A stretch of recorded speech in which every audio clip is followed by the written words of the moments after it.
right, guys, how are you? Today we have our warm-up, we've got vocabulary, and then we're diving into part 2 or day 2 of Flowers for Algernon. We're doing that close read. So your warm-up, as always, is in the OneNote section of your binder. Today is 12/9, and you are going to answer the question, how is Charlie starting to change? So as always, pause right here, give yourself some time to answer that question. Now that you have the warm-up done, we're going to shift gears to vocabulary. Remember, our root or roots that we're looking at are ten and tain, and both mean either to stretch or to hold. So what I have actually is a container, and you can see it down by my face and on the screen. And since it's a container, it holds that root, tain, and it means that it holds something. So I'm asking you, how many dark chocolate chips this container is holding? Okay, so part of your job today is to message me with that number. And again, pause here, inspect it. It's filled about halfway through. Here's every angle. How many dark chocolate chips is this holding? And this is the chocolate chip itself. It's a little bigger than like a semi-sweet or a milk chocolate. So it is a little bit bigger, all right? And how many chocolate chips does this container hold, or how many does it contain or hold, okay? So again, go ahead and start up a message because you're going to be messaging me something else in Schoology. Pause this video here and type your number out.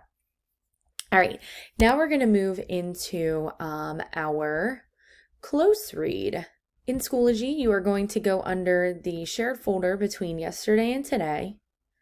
And you'll see that our learning target is geared towards Charlie. There's actually 2 learning targets.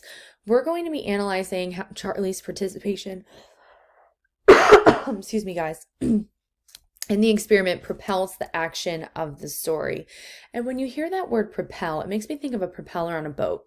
And the purpose of a propeller is to what?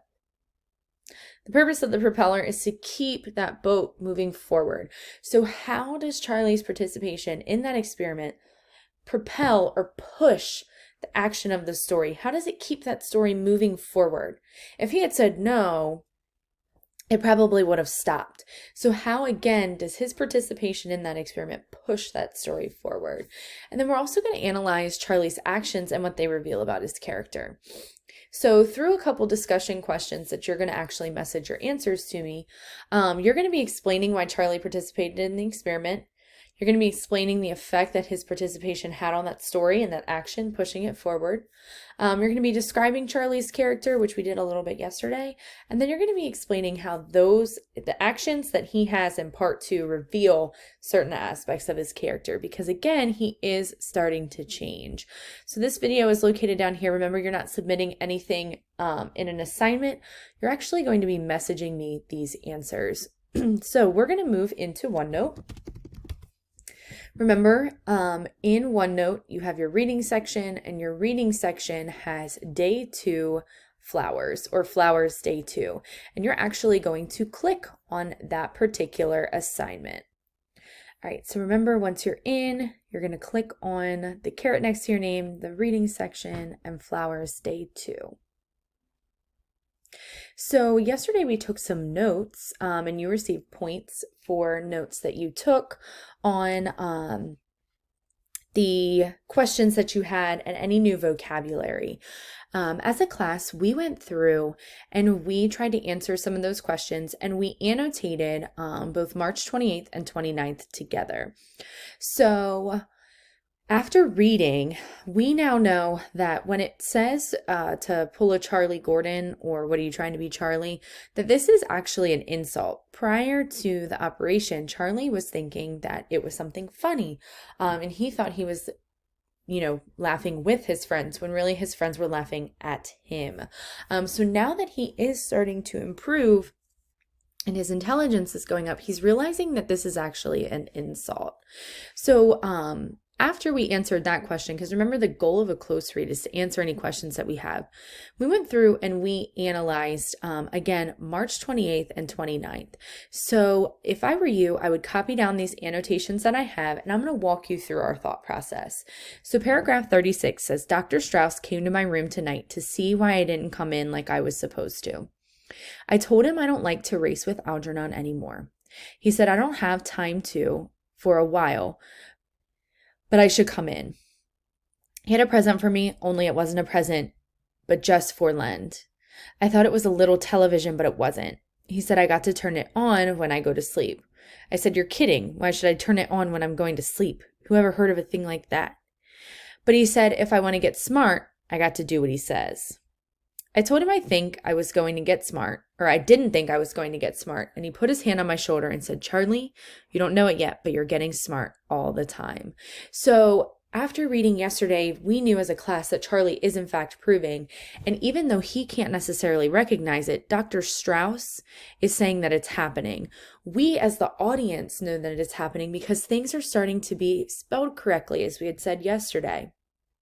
So even though Charlie thinks that he's not improving, his doctors are noticing it, and we're noticing it too. You won't notice for a while. I think he is just being nice to me to make me feel good because I don't look any smarter. The fact that Charlie said this, that action reveals to us that he thinks that you can tell intelligence by the way that somebody looks, which we know is not possible. You cannot tell how intelligent a person is by the way that they look, unless there's something visibly wrong with them that would lead to a mental impairment. But most of the time, unless there's an extraordinary case, you cannot tell somebody's intelligence by the way that they look. So even though Charlie is improving, he's still not quite up there with us yet. Paragraph 37. Oh yes, I almost forgot. I asked him when I can go back to class at Miss Kinnean's school. He said, I won't go there. He said that soon Miss Kinnean will come to the hospital to start and teach me special. I was mad at her for not coming to see me when I got the operation, but I like her, so maybe we will be friends again. March 29th, paragraph 38. That crazy TV kept me up all night. How can I sleep with something yelling crazy things all night in my ears? So previously, and we talked about this as a class, we knew that Charlie doesn't really understand the purpose of all these tests. He doesn't understand the operation in and of itself.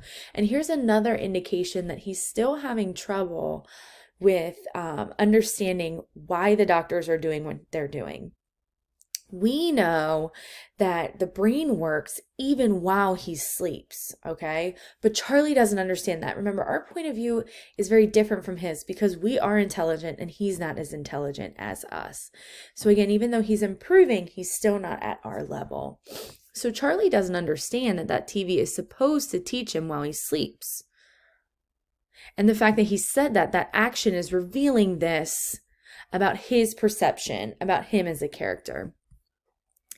And the nutty pictures. Wow, I didn't know what it says when I'm up, so how am I going to know when I'm sleeping?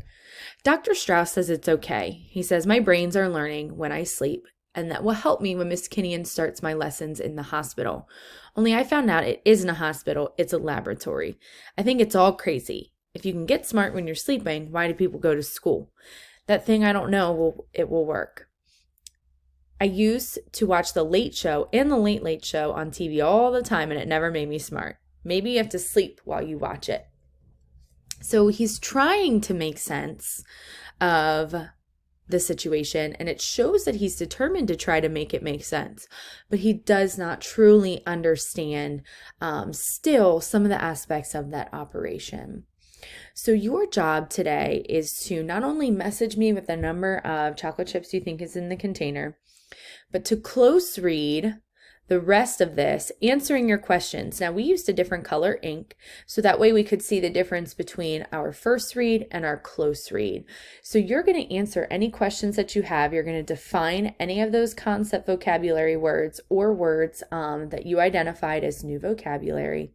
And then you're also going to, again, really focus on pulling information that either tells us how Charlie's participation in the experiment pushes that story forward, or any actions that he has or that he does that reveal aspects of his character. Once you're finished with OneNote, you don't have to submit anything, but your final task is to answer these 2 questions. So if I were you, I would screenshot this, I'd pause this video here, write them down, because you're going to type your answers, your responses to these questions in a Schoology message and then send it to me, and you'll receive your 5 points. So again, your Schoology message should have the number of chocolate chips in the container, your answer to question 1 and your answer to question 2, and you will receive your points for today. In addition to that, your OneNote needs to be annotated, okay? So get your stuff annotated and then type your responses to these 2 questions. And I can't wait to see what you guys come up with. As always, please message me with any questions that you have. See you later.